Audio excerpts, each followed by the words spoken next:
You need the umbrella. Your temperatures at this hour in the mid to upper 40s.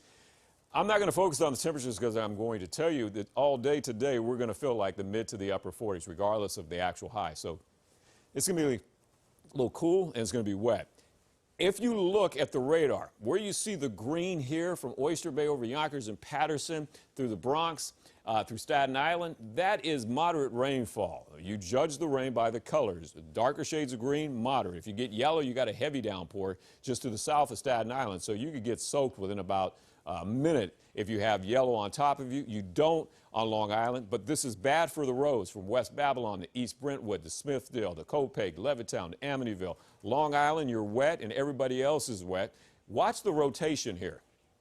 It's counterclockwise. You're saying, Byron, storms move from the west coast to the east coast. We got westerly winds. We do unless we have an area of low pressure on top of us, and that's a counterclockwise rotation. So it's basically moving from the southeast to the west and northwest, and that's bringing the rain from the Atlantic on top of us.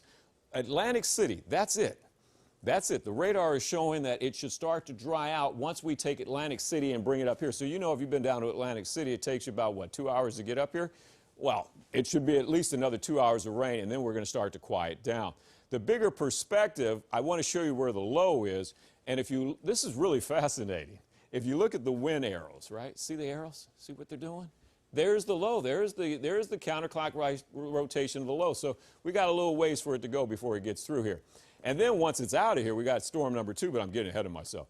Through 10 a.m., through Patterson, if you're into the Bronx, if you're into Harlem, if you're over in East Orange, Plainfield, Harding, Mount Olive, Edison, Bridgewater, Newark, Hackensack, Lodi, all these areas wet. Same situation on Long Island, but you're seeing some heavier showers for you, Islip. That'll get you soaked in a minute without the umbrella.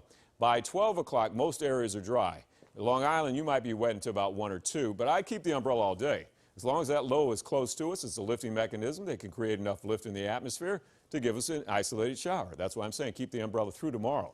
April is looking a little cool. That's story number 2. You look at the calendar.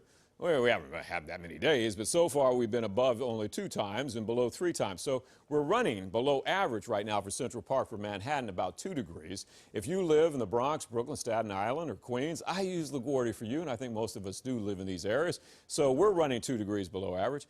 And, oof, Jersey, you're running 3 degrees below average. That's, that's a big change from the last couple of months because we've been so warm. But things are getting better. Just hold on. There's some heat in here. Today, our temperatures are basically where we are right now. We're going to feel like 45 degrees today. 45 degrees when you factor in the winds.